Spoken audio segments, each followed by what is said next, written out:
great performance from OG. It just proves maybe this isn't back and forth. Maybe they have some momentum now. Yeah, it does seem like they're putting up a good fight. It seems like they have a really good response to Liquid. Liquid's picking the Slardar first pick in both these games, and they respond instantly with the Void Phoenix. And we saw the Void Phoenix just defending that Roshan. There's no way you run into that. It's absolutely impossible. So I want to ask Charlie, is it Nikaka? I'm not even going to bother. It's way too impossible. Come on. No, You were doing better in practice earlier. Give it a shot, dude. Give it a shot? Yeah, come on. So Charlie, Let's hear it. Do you think that the Void Phoenix is Nikaka Pabagabag for Liquid? Oh, man. I hope you pronounced that right. I think I did, right? I think you may have just been married off to someone. Did I ruin it? I think it was pretty Jesus. close. Okay, so for those that don't know, that's supposed to mean bothersome. Yes. But I think I think it's that, but it's also the fact that when Liquid picks Fada the Dragon Knight, it allows OG to put almost whatever there, and they've been going towards that Juggernaut. Yeah. And that Juggernaut is almost ungankable mid. You saw with the Earth Spirit Venge, they have roaming supports, but they can't punish the Juggernaut. The Juggernaut's just going to spin and run away. It's so hard to deal with that, and then so they can't use their advantage in the laning stage, and then they have to just fight around what? Phoenix Void? That's so hard. Yeah, and then like we were talking about, the strength core meta. Liquid is still, picking pretty heavily strength core. OG responds with this Phoenix every single time, and it looks like it might just be a problem. Alongside the Phoenix, Kevin, the Sven was really doing work in this game. It was a great Sven game. Clears all the Necro illusions, did a ton of damage, was very, very hard to kill. I mean, Liquid's draft was almost all physical damage. They had Venge, they had Lycan, they had a lot of attack speed, they had minus armor on Slar. It wasn't enough to kill No-Tail. The one fight when they were about back in the game, they went on No-Tail and Ancients. They couldn't kill him in time, and then the fight's lost because then it's going to get turned around. So it was way too much. No-Tail had an incredible game. He survived the ganks. He did tons of damage in team fights. He played the best. I really feel like the main problem is, like you said, it's the Faceless Void and the Phoenix on the Dire side. It offsets any Roche advantage that Liquid has. They basically just stand there and they wait to see if they're going to come, and then they just take Roche eventually. And like Charlie said as well, they're kind of ungankable mid with the Jugs, so they have to change something up. They either have to steal Dire from their opponents, because it seems clear they've learned Dire is too good for them when they grab Phoenix Void. Yeah, Dire OP, and also OG just responding with, like, every time there's like a tower push as well, the objectives, they respond with that Void Phoenix, and fighting into those heroes, it's nearly impossible. You pretty much are like hoping either they make a mistake, or you have Jarex get that instant silence, which we did see happen in that top situation, which almost salvaged the game for Liquid. You know what else was really huge, and I feel like this hasn't been a fixture of games for a while. The pull camp got blocked for a very long time, and there was that one time the Miracle spun TP'd, or waiting for the swap, and Venge is still level 5. And that was all delayed because the pull wasn't ready to go in the early game. That was really huge, actually, that it took them all to D-ward. Yeah, little things adding up there. Let's take a look back at the highlights. OG now up 2-1. It's a pretty early stage in the game. Crow almost lived here. Really nice save by Mind Control, but the dive guaranteeing that kill. The problem is they're still all relatively low level at this point. They can't fight. Fata died also instantly before he even got anything off in this situation, and just they were outnumbered. It's like every single time I felt OG just always had like that one extra person. They always got like that beautiful, like Charlie was saying, it's not always just about the initiation, it's about the counter initiation. Here we see again, 2-man chrono, Sunray on top, Miracle taunting with the Omni Slash a couple times there, but still, just so much damage coming through on those strength tanky cores when you have a Phoenix.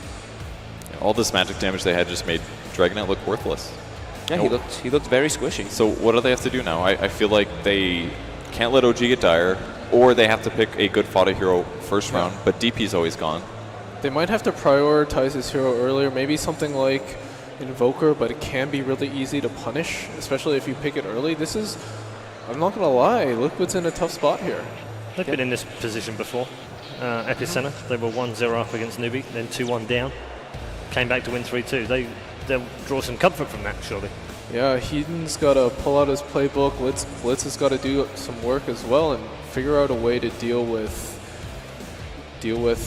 OG's first 2 bans against them. It's got to be scary though, because I feel like they lost 2 games to a very, very similar strat. Yeah.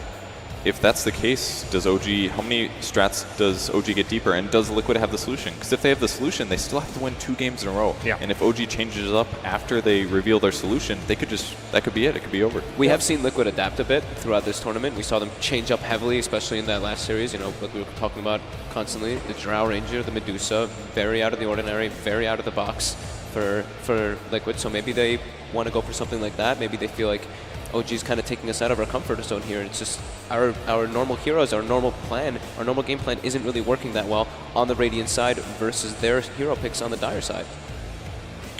They're going to have to find something because they can't just rely on picking Dire as well, because once this goes to a Game 5, that upper bracket advantage is that OG gets choice for that last game. Yeah, you can see there, Fata feeling a bit of the pressure, but this is still, they still have a chance. It's 2-1, like Paul was saying, they can always bring it back. Yeah, you know, They've done it this before. was the that beautiful, you know, those jukes by Crit where Blink dodges the Earth Spirit Stone, then 4 staffs out of the Slardar stun. 2-man stun after the chrono. Of course, he has like the pretty easy setup and stuff there, but I think like throughout this entire tournament, Crit has been standing out so heavily as a He support. two-shot the bench. Two-shot the bench off Cleave.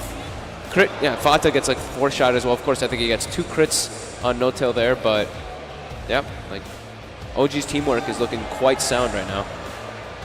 They've got to feel so confident going into the last game. Potentially the last game. Oh, Yep. this fight was so big.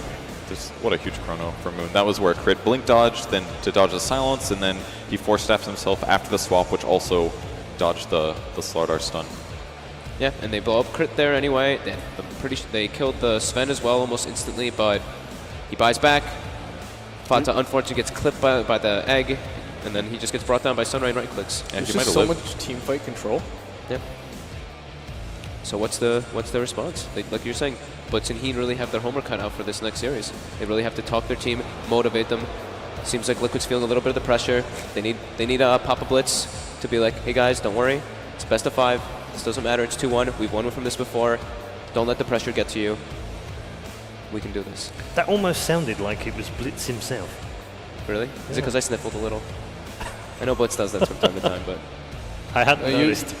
You gotta add in the physical part when Yeah. Blitz comforts his players. Okay. It's Put very one hand on the touchy-feely. shoulder, the other one on the right side bicep, and stand from behind a little. Maybe like it's gonna be maybe like whisper into the ear kind of stuff. oh come on, guys. Oh, come on, guys. That's what it'd be like. But Okay. they have to push away from their comfort heroes that clearly are not working. The Lycan doesn't seem to be working. They can pressure it in lane. They can pressure it other ways. They need heroes that can somehow take the Roche fight despite being at a team fight You disadvantage. know, they might just want to change up their bans. Yeah. Maybe take out the Void or take out the Phoenix in the first 2.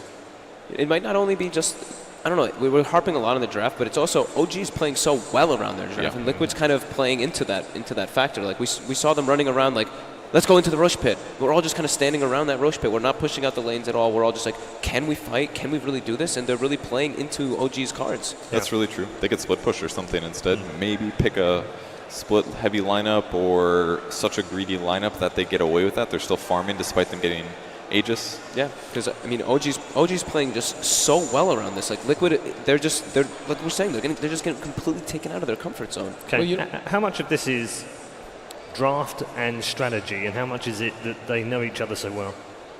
I think it's a completely well, even, I like mean, A bit of all of that. 30% of Yeah. each, like just bits Yeah. and pieces all over the place. for They've that. played 13 games together against each other this year. Which is insane anyway, and that's before the grand final. So 3 more now.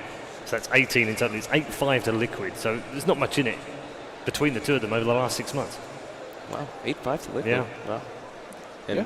maybe, like we were talking about, maybe OG's just, they really are, like Kevin said, maybe they want it more. It seems like they want it more so far. Well, Okay. you know, this is the advantage of being on the upgrade. You get an entire day to prepare, whereas Liquid had to prepare for both newbie and potentially OG. Yeah. But they also chose to drop down in the second round of the lower bracket. Oh yes, Paul, they chose to. They chose to. Blitz actually honestly said to me, I was really happy they dropped down. Genuinely, I was really happy because they kind of got into that place where it's a little bit complacency, Yeah. a little bit chilled out, a little bit too relaxed with things, and actually gave them a good kick in the goodies when they dropped down to the lower bracket and allowed them to kind of refocus and generate the kind of drive that they needed.